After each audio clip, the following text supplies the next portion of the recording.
Hello, everyone. Heather Jean here. I'm so happy that you're here with us for the podcast, Confidence Through Cabaret. We are joined today by Samantha, who is a women's self-love and sexual empowerment coach. And I'm so excited that she's going to share with us. Samantha helps women come into healing and healthy relationship with their bodies through intimacy and embodiment and self-pleasure practices. And she's a trauma-informed background. So it's fantastic to have you here, Samantha. It's such a pleasure and honor to be with you, Heather Jean. Right. So, okay. So many questions. So we have been talking just in advance of this, just as a heads up. We were kind of talking about like what is confidence through cabaret? What does it mean to feel good in your body? And what is sexuality and feeling sexy? How did you get started in your profession? So as many folks, this became my own medicine, and so I grew up. I grew up without a father, and I have a background with some sexual trauma in my past, and so most of my life I didn't really have a connection to my sexuality in, let's say, a conscious or healthy way. And I didn't even really self-pleasure until maybe my late teens, but there's a lot of confusion around it. And, I didn't really know what I was doing. And it was really hard for me to orgasm for a very long time until maybe like 3 or 4 years ago, in my mid-20s. And so it's really just this journey of wanting to learn and discover myself more and to really access this depth of pleasure that I knew I'd heard from others and witnessed that it was possible. And so I found different teachers like Psalms Zadora and Layla Martin, who I studied under specifically. Wow. So I did a sex, love, and relationship coaching training in 2019. It took 2 years to complete, so it was really intensive and thorough. And she had us self-pleasuring with a glass wand like 5 times a week. And so I really broke through some edges during that time. Went from taking a very long time and kind of being very much in my head and very disembodied, could barely orgasm, and especially that was just by myself. With a partner, it was even more challenging. It's not anymore, thankfully, but it took years of practice. And now I've transformed through this work. So Wow. it feels like it's just my natural calling to share this with other women. I love that. And I mean, I know you've worked hard and you've, spent many hours training to be the professional that you are.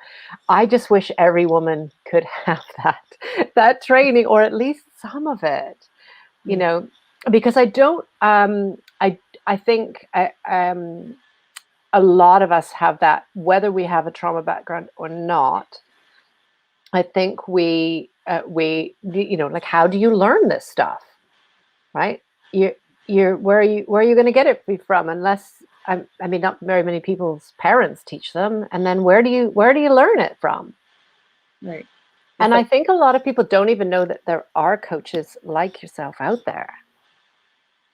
When the student is ready, the teacher will come. Yeah. There's a lot of press around that, but it's really unfortunate, our sex education or lack thereof, and just, especially in Western culture, that's what I can speak to, that's what I know the most, just so disembodied and disempowered in this way. Like I feel like there's a reason why we are not taught this stuff. I mean, there's a lot of taboo around sex.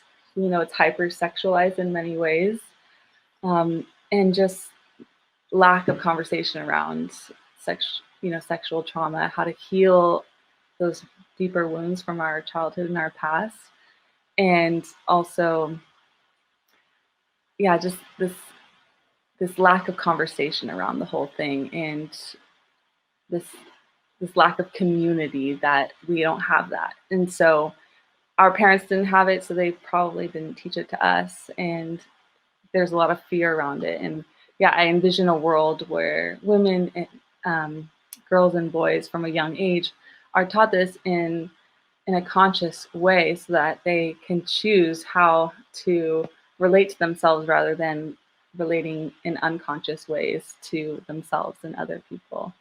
Yeah, or even relate by a partner who doesn't know what they're doing, or even worse, is toxic and passes that on, because that then becomes your own beliefs if that's your experience and that's all you can have. So, what does it mean to have a coach like yourself? Like, how does that process work? I guess self-love coach makes a lot of sense to people, but the sexual empowerment coach part of it, what does that mean that you do? Yeah, so in my one-on-one sessions, and I have a group coaching program that I can speak to later, but we really, discover what is it that you desire. We kind of lead by desires. And there's many layers. Like, why do you want what you want? Sometimes there's hidden things that show up and that are more important. There's like kind of this hierarchy of desires that we have. And so just really honing in exactly what it is that a woman wants to achieve together, and then using the pathways of pleasure and intimacy practices with self, deepening that connection, because a lot of us have become really desensitized and disconnected from our bodies, which holds so much information and power and pleasure. And so we're really just creating those pathways through Mm. self-pleasuring in a very conscious, healing, embodied way, very, very present. And also, yeah, there's many layers of the work that I do, because I also work with boundaries and compassionate communication, and um, yeah, working with befriending all parts of ourselves. I think that's a huge part of it, and that's ultimately like the goal: creating more integration, and yeah, really embracing all of ourselves, making connections between the mind, body, consciousness, so that we can live in alignment with the things that we say that we want, and bring that forth into our reality and have a truly fulfilling life. In essence, that's what I'm doing. There's many layers. Wow. Wow. I know. I'm just sitting there going, wow. Okay. So, because I think a lot of people would look at it and go, okay, well, so sexual empowerment course, you're going to teach me how to feel good in my body and so, but it's not that simple, is it? Because it's such a mind body connection. So, having boundaries and, really even understanding what it is that we want. Like, I think if you asked a lot of women, what do you want? They wouldn't even be able to answer that, let alone be able to have what they say they want. Right. And I guess without a menu, in other words, without the education, how would you know what you want or how you want to feel? Yeah, it's very multifaceted, multi-layered, and that's what the beauty of this work too, is that it really, there's this connection between the throat and the sacral chakra, your sexuality. And so, you know, it's okay if you don't know exactly what you desire in the beginning. It's a discovery process, and that can unfold over time, and it definitely will shift and change, as your life progresses. But having this deep connection and trust with self, that's what the foundation of this work also really is developing safety with your body. Because even there's like a range of trauma, right? So even if it was more emotional trauma, or even if it was like with a partner, and sometimes you wanted to say no, but you really said yes. So there's like these subtle acts of self-abandonment that can create distrust with the body. So for many of us, we learned that the body wasn't safe, and we don't necessarily think of it that way, but that's what our brain kind of registers that as. And so it's really building, resourcing, learning how to self-soothe, learning how to really understand yourself more and to build that foundation of trust and safety. Wow. So do you start with mind or body? We do a little bit of both. Okay. So, we'll start off with more practices that maybe feel more safe, less edgy. So like eye gazing, for example, that can feel pretty awkward at first, but I've had women share that it breaks down walls, and at first they're unsure about it, but then eventually like they're in tears and they're just like, I love myself. Like, that's really a common response to that practice. And then things like shaking and yeah, so it's, I give you practices that you do by yourself, and I have guided audios as well.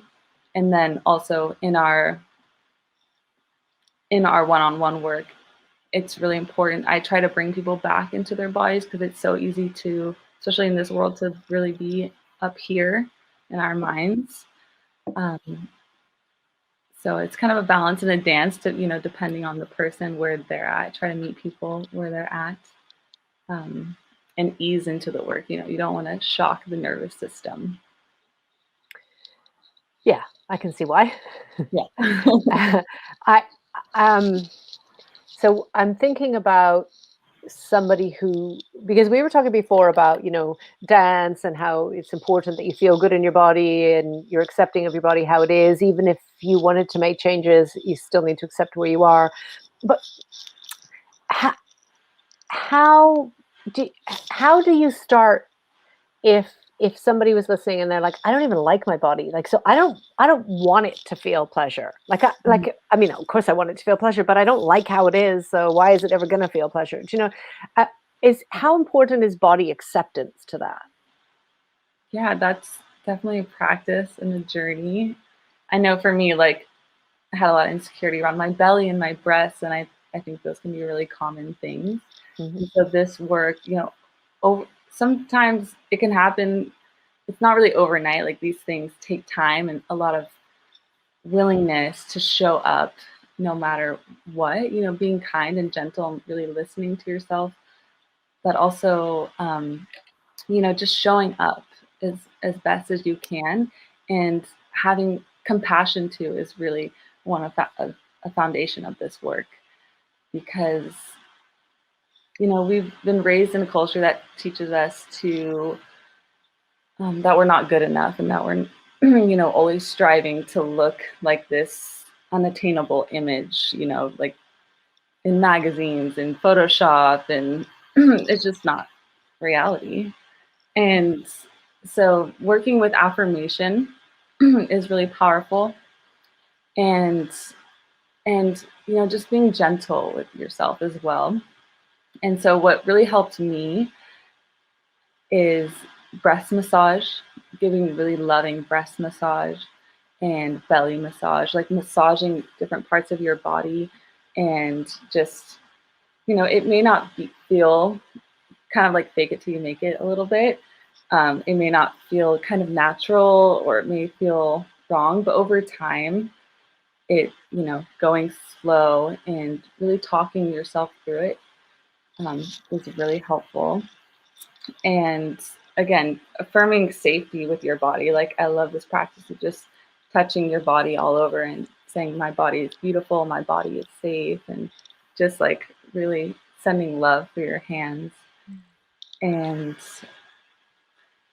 yeah, it's a practice, but some of the beauty about this work is that eventually, when we go into some of the self-pleasuring with a glass dildo, which I guide women through, is that you're turning off your cortical brain when you're engaging in sex or sexual activity with yourself or another. The cortical brain shuts off. That's kind of why sometimes people, they have boundaries, but then when they get into intimacy or start to engage sexually with someone, they can kind of be like, oh, never mind, like, they're some of their decision making can kind of go offline. And so but this works in our benefit as far as healing with ourselves, because it activates the deep primal subconscious brain. So you're able to create new neural pathways and rewire some of the dialogue in the inner critic and things, different voices within yourself that haven't been so kind to you. So you're really able to transform different parts of yourself that maybe in the past, you were really harsh on yourself, or and these walls and these voices begin to soften, and over time, you know, it feels easier to love and accept these parts of yourself. And it really is a lifelong process, I feel like, because our bodies are always changing. Yeah. Yeah. And especially not only, but especially women and aging, or women and after they've had children, or, those kind of times when like radical things change, like, visibly, and not feeling in your body. I think probably people are feeling that way a little bit after lockdown, and kind of maybe they're not used to, they've been in stretchy clothes for a year, and now I've got to fit, but I don't feel like me anymore. Do you know? It's almost that. It's like that. I don't even know my body anymore. So I guess it's like any relationship. You've got to keep going with it, and you've got to keep building it and nourishing it. Yeah, absolutely. What came up was just, that awareness, like, I don't really feel like myself anymore. And then it's like, what do, then there's like that choice where you can decide to do something different for yourself. And that's why people have coaches, because sometimes it is hard to have that self-discipline. Yeah. And so to have that support and accountability, and yeah, it's really invaluable. Well, the self-touching, I mean, that's a really big deal. I talk about that a lot, because when I first went to Cabaret, I went to a class, like a taster class, and I had no idea why, but I knew I needed to go. I didn't know what it was. So it was a bit of a shock when we did things like body tracing. And it is your hand and your arm, and all we needed to do was, stroke our arm. And I wanted to cry and run screaming from the room. I just wanted to be sick. Yeah. Hated it. And and nobody could believe when I came back, because I was so, I won't say traumatized, but I was very uncomfortable. And and that's a really simple thing. I mean, that's taken years of practice just to feel very comfortable to take up space, and tracing, body tracing and things. But that, even for some women, they're not even used to touching their own face. I mean, other than to sort of scrub it if you're washing it or whatever. Right. But just that soft touch is such an intimacy with ourselves. So I love that you do that. Really, what should be basic work. It can be hard to work with the parts of our body that we don't like so much, like you're talking about belly rubbing, and it's like, ooh, no, I don't really want to. I don't really want to acknowledge that part. Why is it so important that we nurture those parts of us that we don't really want to accept or embrace? Yeah, that's a great question. Well, I would love to answer, but I was curious, like, what do you think that was so kind of triggering for you? It was too honest. It was just too honest. So, and that's kind of where, when we were talking before, Confidence for Cabaret is personal life, work life, and stage life. I have a persona at work life. I know exactly how to be. I know exactly how to move. I take up space. I can project my voice. I can do all this stuff. But when you're acting as yourself, like if you were asked to do a presentation on yourself, that's a different thing than doing a presentation on my topic. So you have to be okay with the parts you're not okay with. If you're performing, you have to be okay with other people not being okay with you. And that was a hard thing. So it was kind of like, if I hide those parts, or if I don't take up so much space, then I can hide a little bit, and I can appear to be confident rather than be confident. Yeah. And so with things where it's really raw and really, honest, you've got to be honest with yourself. And in order for me to be honest with you, I have to be able to, it has to come out of me, right? So I've got to be honest with myself, and I didn't want to do that. Not as me.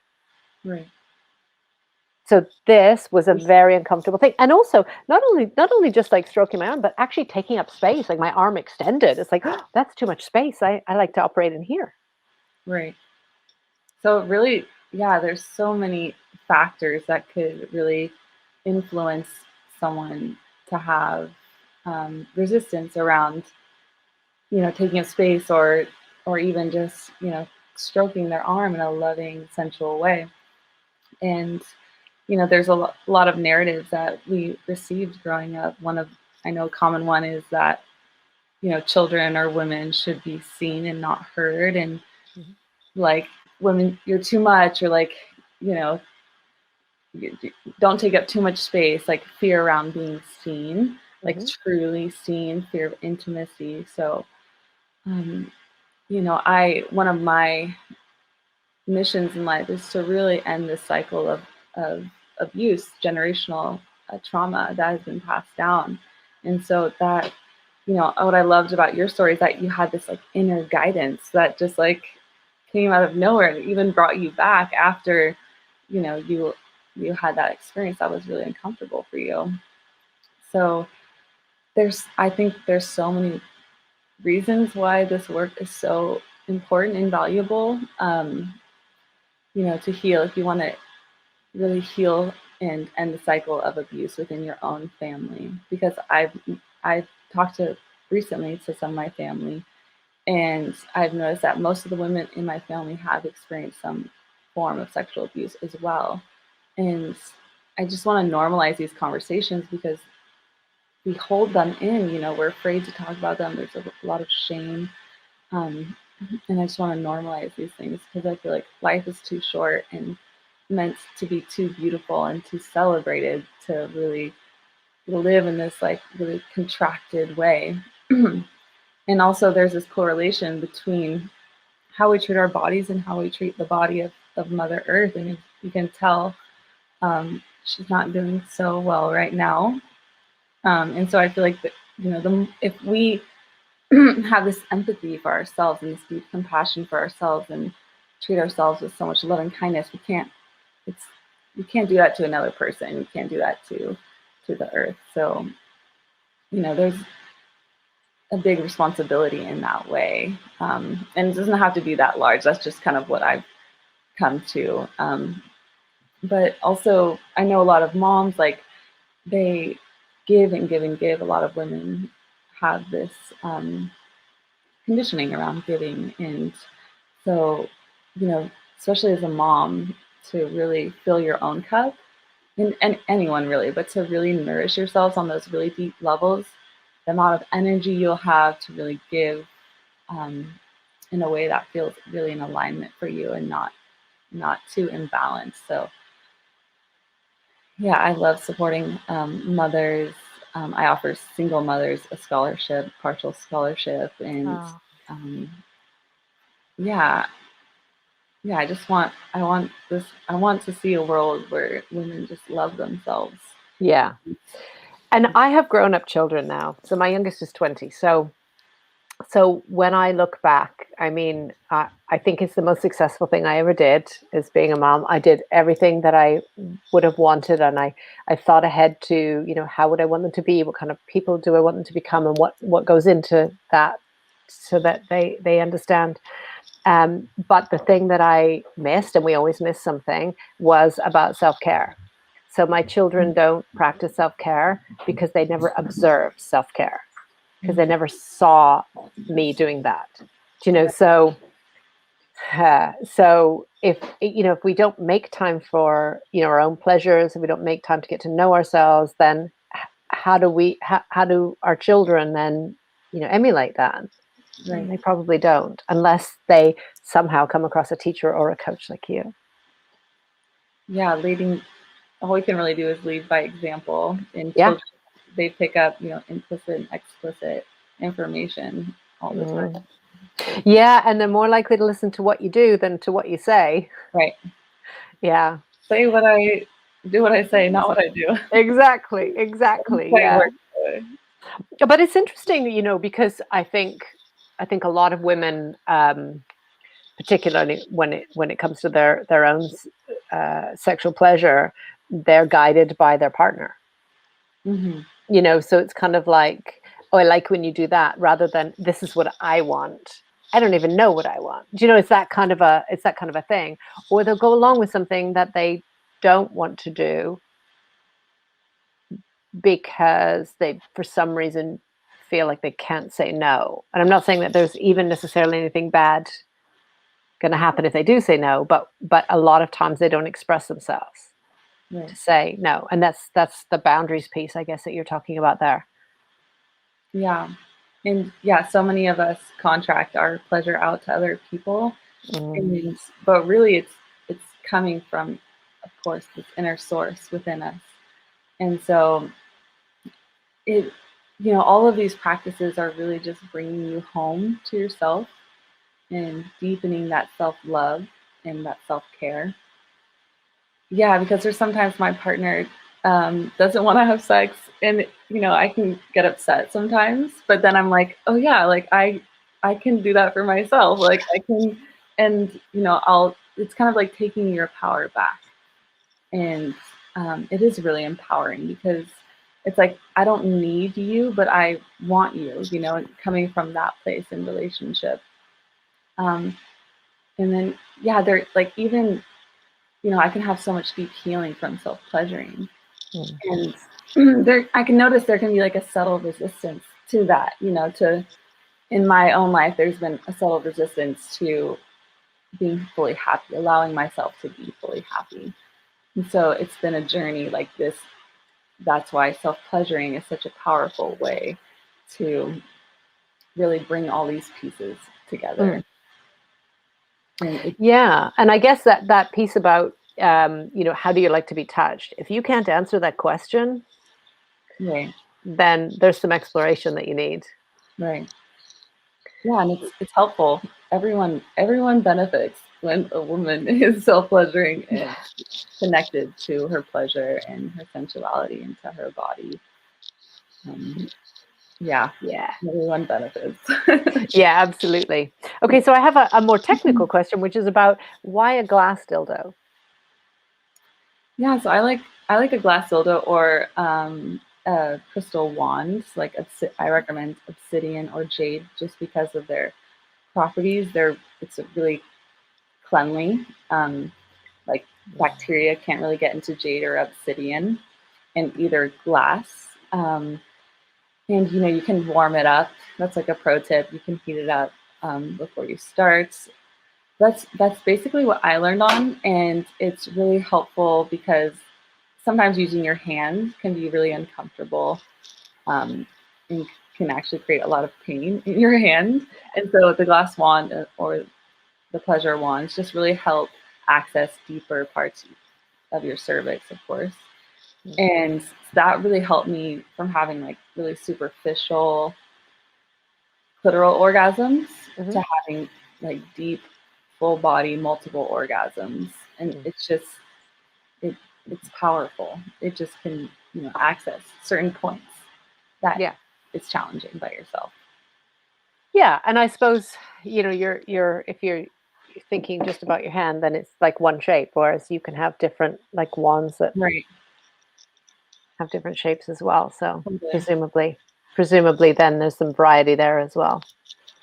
Yeah, there's lots out there. Yeah, absolutely. Okay, so you also like to dance? I do. I mostly do ecstatic dance, and which is just free flow form movement in a beautiful container. Have you ever done ecstatic dance? I haven't, other than burlesque would be the closest for Right. that. Or if I'm using apparatus moving between the two, there would be an element of exotic dance because you can't just say walk from a pole to a hoop or you can't just walk. So there would be movement, but not as a burlesque would be the closest to that, I suppose.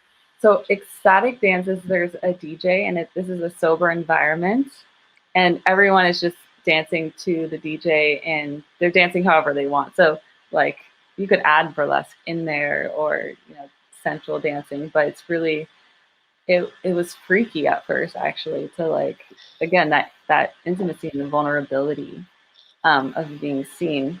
And just like, yeah, just expressing yourself. And it still can be uncomfortable at times, but it's a really beautiful practice just to get in your body and, through movement, process even different emotions. If you're going through a tough time, like, it's a good way to kind of shake that out and move through that. That's why I love dance too. Yeah. Yeah.